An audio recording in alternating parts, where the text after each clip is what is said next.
Hello and welcome back to another video feature of the Immersive Worlds Handbook.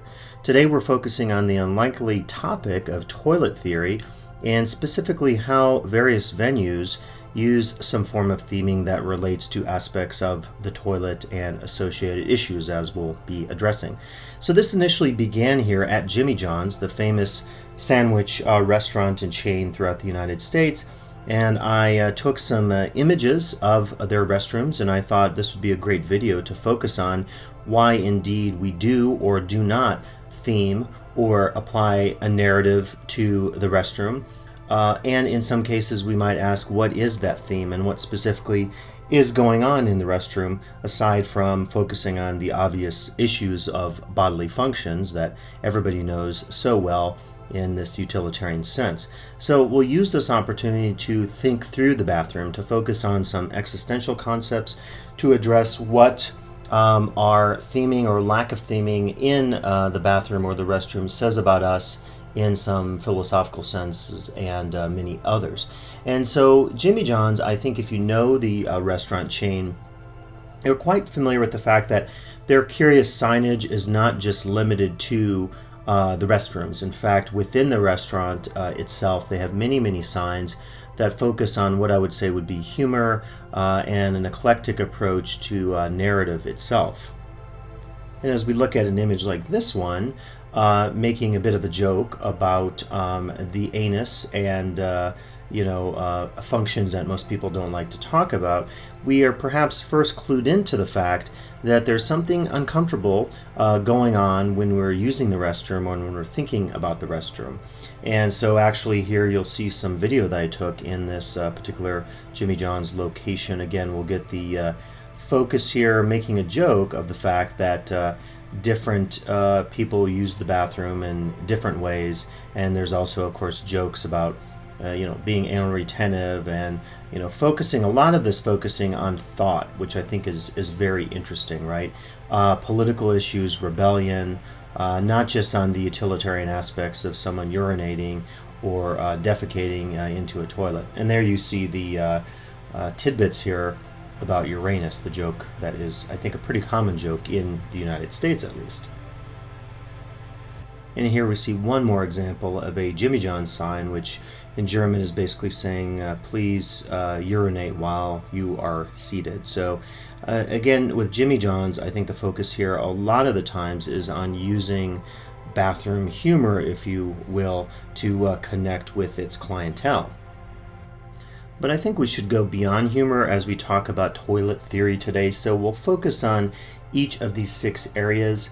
Narrative, speaking specifically about what meaning we give to the bathroom, issues of filth in the body in terms of talking about some of our discomfort with bodily functions. Sexuality, as you'll see, is very common, with a focus on male genitalia in terms of some of the jokes that we find in restrooms around the world. A focus on excess, which gets into waste, and we'll talk about this in the context of some toilet-themed restaurants.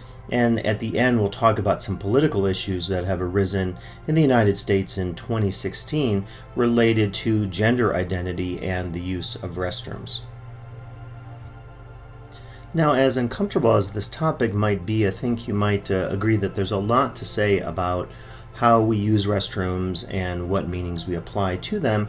New York Magazine here did a really interesting profile a little time back that focused on some unique aspects of the world in terms of how people use restrooms. There's a whole etiquette issue with males using a urinal, and sociologists like Irving Goffman would talk about how there's a performance behind how we interact with one another, particularly in these public spaces, and maybe spaces that involve this uncomfortable dichotomy between the public and the private, between intimacy and experiences that are of a very public nature.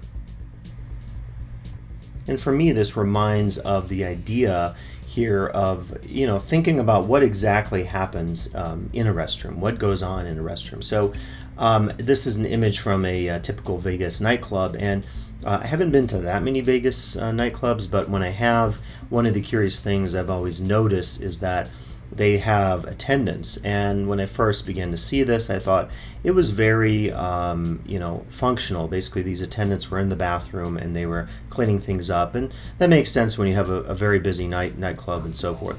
But then it occurred to me that something else was actually going on.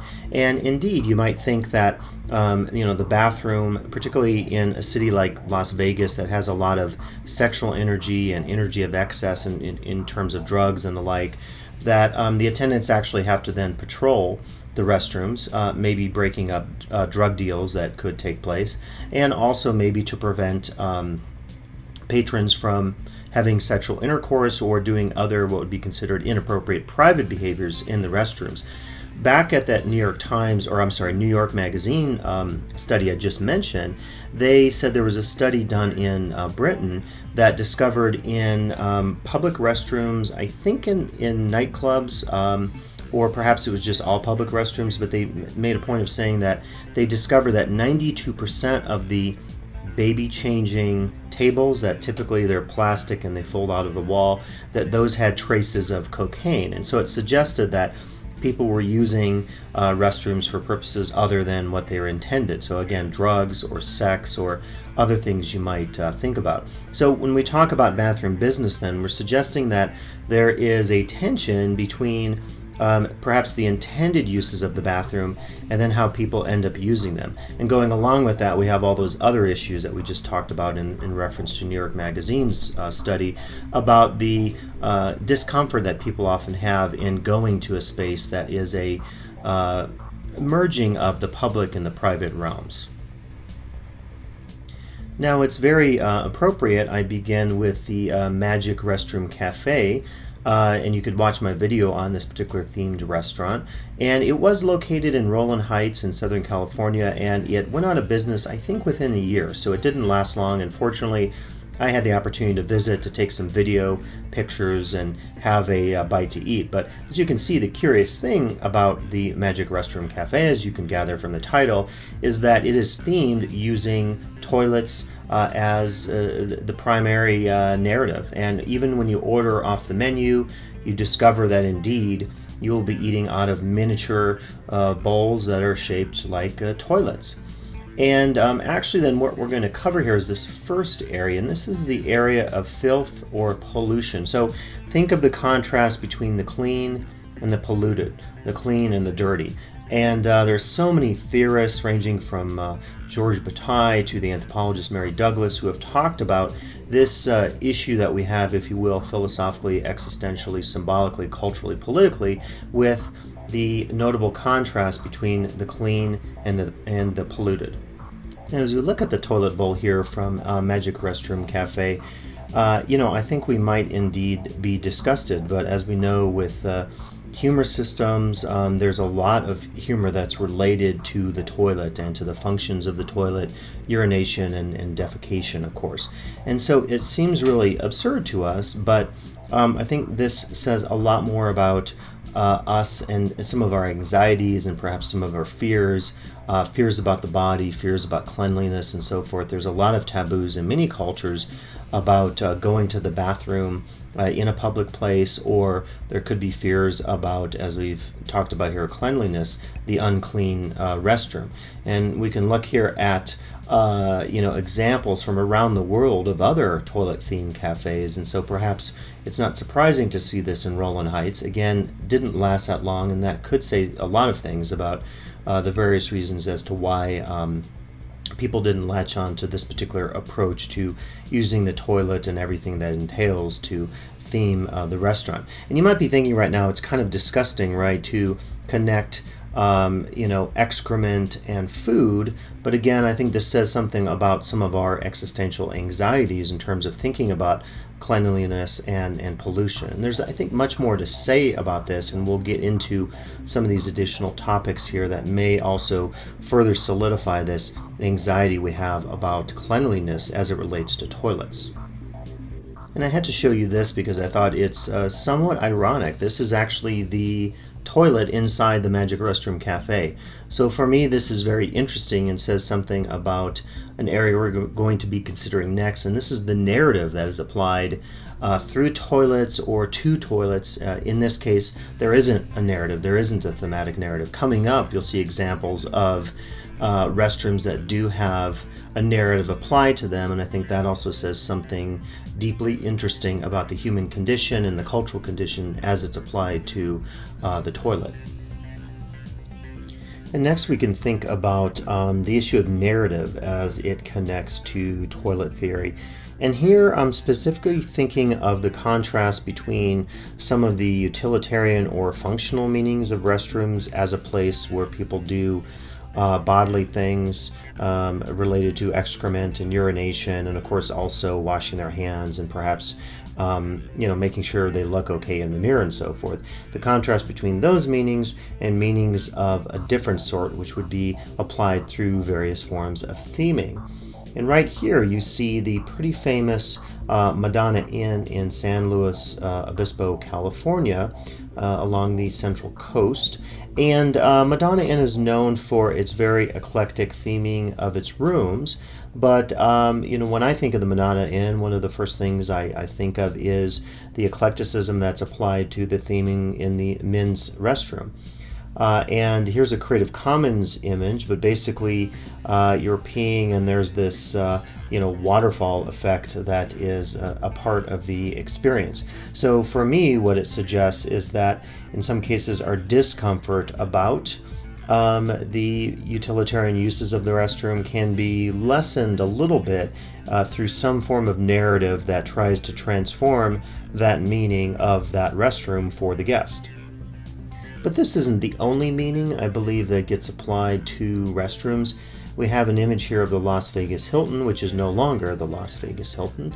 And likewise, no longer do we see their very interesting, popular but not popular enough Star Trek exhibition and extensive theming that went into one of the bars called Quark's Bar. And then most interesting to me in this study is the actual futuristic restroom. And as you're using one of the urinals here, various voices and computerized sound of a futuristic robotic nature come on the speakers. And up through a couple of years ago, I recall that they still had this futuristic restroom. And actually we'll come back to the Las Vegas Hilton a bit later to talk about another curious side of theming within the restroom world. Now, not to be outdone, we have the Main Street Station, which I have pictured here. And this is a casino near Fremont Street, so it's not one of the more popular or prominent ones. But very curious here, as you'll see in the men's room, they have some actual pieces from the Berlin Wall.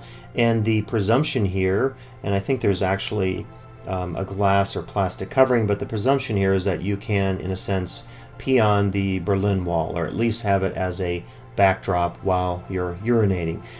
So, in this case, you take a narrative here that's totally not connected to typically the restroom, the bathroom, and you juxtapose it with it. So eclectic, I guess, is the best I can do as far as trying to explain why that narrative has been applied here at the Main Street Station. Now, in looking at the next issue, I would reference the work of Georges Bataille on excess, the general economy, and theories of sacrifice. And we'll specifically focus here on excess as an aspect of using the toilet and its various narrative constructions in these spaces we're looking at as a means of reflecting on our human existential condition. So I've noticed a lot of restrooms that you might find within themed restaurants or themed casinos, as we'll look at here. Maybe just extend the theme into the restroom. So we're looking actually at Prohibition, which is a Prohibition themed restaurant in Riverside, California, in downtown Riverside. And as you can see here, there isn't anything per se they've done to the urinals or the toilet seats. They've taken the theme, which has, gangsters and prohibition and that era of pop culture and movies, and simply, in a sense, attached it on top of the function of the restroom. So in this sense, I think there's a concealment of excess, because what we're essentially saying is, yes, you're going to the restroom, but you really don't have to think that deeply about those utilitarian aspects, or certainly not excrement and waste. Instead, let's remind you once again with the prohibition theme that we've applied here as well in the restroom. In many cases, we might say that, like prohibition, the theming is, in a sense, limited in terms of its use in the restroom.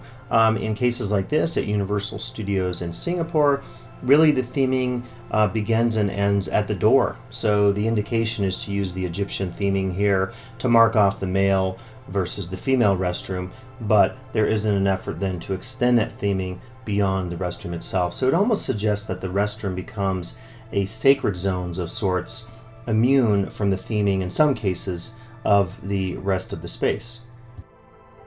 And this next example is from the wizarding world of Harry Potter. And if you know anything about the two theme lands, and this is from the version at Universal Orlando, there's an emphasis placed obviously on recreating the cosmology of Harry Potter and all that is entailed in the books and movies, the J.K. Rowling stories. And so in this case, actually, you have the typical modern contemporary toilet, but then above it, you have the long flush effect. And so this is an interesting use of a bit of history, if you will, to theme the toilet. If you saw this in any other context, you would say their equipment is dilapidated and needs to be changed with some more contemporary equipment. So in this case, it's an obvious shout out to the theme.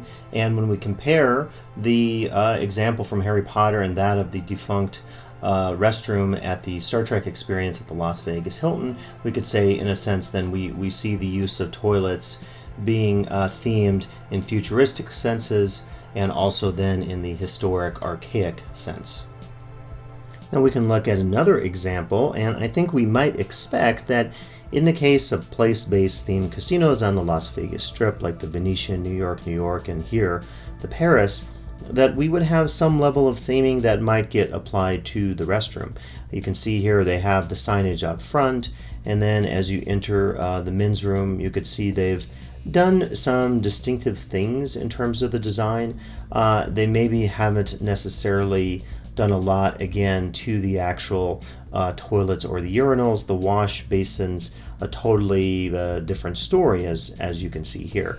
And what I've tended to note here is that when there is theming applied to the restroom, as I mentioned earlier, there isn't going to be typically a lot done to the actual devices that have the most utilitarian purpose, save the wash basins. And in the case here, as you can see, they've maybe recreated some of the European charm that you would see in a restroom, but they've still kept an emphasis on the utilitarian aspects of the space. So for me, this does continue to suggest a tension between utility and function that we note in a restroom, and the fact that a lot of what goes on in the restroom references going back to Georges Bataille, the idea of excess and the ideas of sacrifice. And I think it's something that we'll continue to consider here as we look at some more case studies.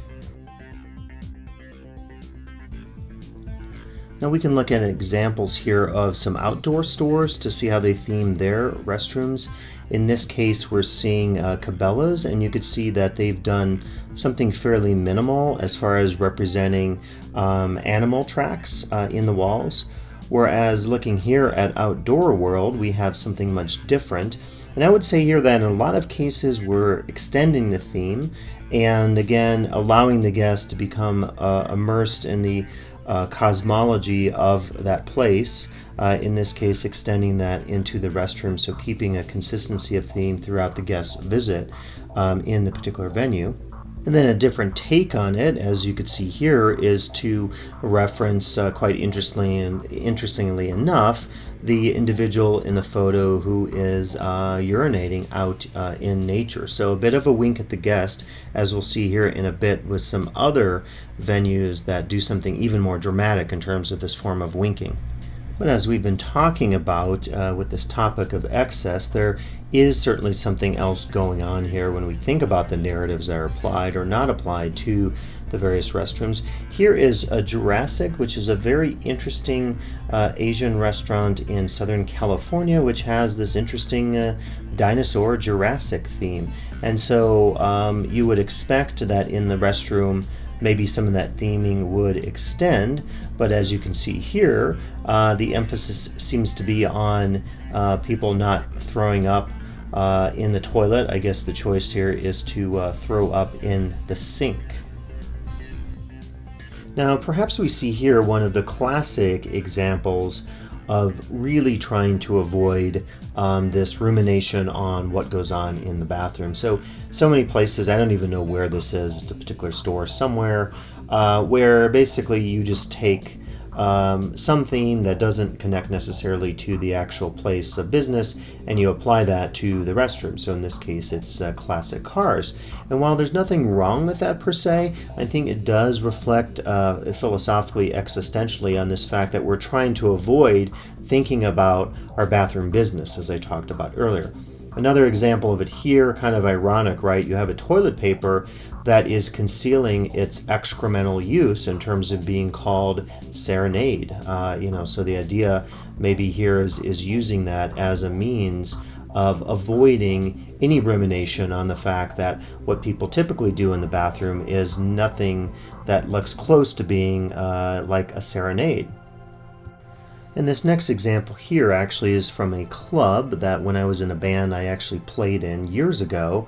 And, to me, this is maybe the most honest or most Georges Bataillon restroom here, right? Because you could think about all the stickers on the toilet. The toilet, in a sense, has been reclaimed as this palimpsestuous site in which we write upon it. And then above it and around it, you have this zombie-like creature that defies explanation, but perhaps this is the expression of the id coming out. And I think if this is the expression of the id coming out in a restroom like this, it says maybe the most honest statement in reality in terms of thinking about what restrooms mean for us in terms of our anxieties and our concerns.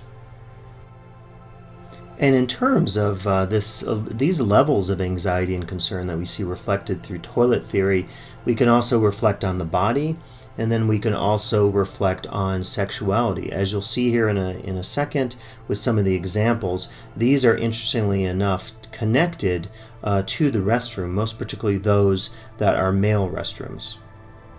And the first example of this we see is the defunct Hard Rock Park, which was in Myrtle Beach, South Carolina. And like a lot of the other venues you'll see here in a second, the emphasis here is on typically women above the urinals making some kind of joke. And of course, we all know the joke. It's focused on penis envy or the size of the male penis. And so this is an interesting one, I think, because the question becomes, why is this such a joke in Western culture? And, it's one of those things that we see time and time again. If you go to the Heart Attack Grill here in Las Vegas, Nevada, it's the same joke told again. And so it's the nurses who are part of the theme, the sexualized nurses. They're talking about how small the male's penis is. And then in keeping with this theme, we have the men's restroom at the Las Vegas Hilton. And I remember the first time I saw this, I was quite taken aback because I wasn't used to seeing this level of theming in the restroom. And so at some level, you could say this is very meta. It plays on male anxieties and so forth. But the other side of it is that I think as it gets repeated all over the world in a lot of venues, it just lacks creativity and seems maybe a bit rude at some level. Now, a much more muted sense of this, and we could think about castration anxiety and Freud and some of his work. This is the 25 Hours Goldman in Frankfurt, and so this is the main restroom, the men's urinals, and you can see here it reminds us maybe also of the Rolling Stones perhaps as well. So a much different take on this version of focusing on the body and sexuality. And the last dimension we'll be talking about today in terms of toilet theory is the realm of the political.